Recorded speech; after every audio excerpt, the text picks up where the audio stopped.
ازاي الانسان يعرف يعيش حياته صح، يعيش الحياة اللي بسميها دايما happy fulfilled significant life. ازاي الانسان يعرف يعيش حياة سعيدة، لانه رحلة الحياة بنعيشها مرة واحدة بس. والحقيقة انه معظم الناس they just exist، هم مش عايشين، هم موجودين.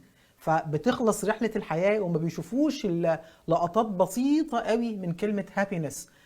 ما بيقدروش يعيشوا لحظات فيها جوي وفيها سعادة وفيها فرح لفترات كتيرة في حياتهم اللي هي رحلة واحدة. لذلك أنا التارجت بتاعي من winning the game of life إننا نعرف نعيش إزاي happy life، إزاي نعرف نعيش دلوقتي واحنا عندنا تحديات وعندنا مخاوف وعندنا حاجات كتيرة جدا، ازاي نعرف نعيش في وسط الكلام ده حياة سعيدة.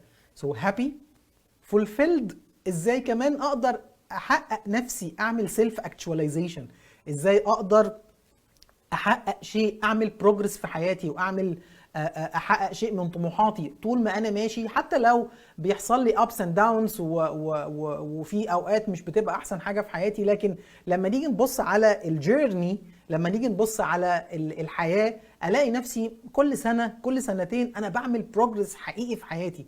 ما تنفعش ابدا تبقى حياتي من 5 سنين زي حياتي دلوقتي زي حياتي بعد 5 سنين، ما ينفعش. لازم يبقى في بروجرس بيحصل، والا ابقى حياتي بتضيع هباء منثورا. So happy fulfilled significant life، ازاي انه نجاحي وسعادتي والكلام ده ما يقتصرش عليا انا بس، انما كمان يعود بالنفع على ناس تانية، نسيب اثر في الحياة قبل ما نمشي. لانه تاني رحلة الحياة رحلة قصيرة، فكل حد فينا محتاج يسيب حاجة وهو ماشي، يسيب حاجة في الحياة دي، يسيب بصمة، يسيب أثر، يسيب ذكرى كويسة، يطلع من وراه ليدرز، يعني يبقى عمل حاجة significant life.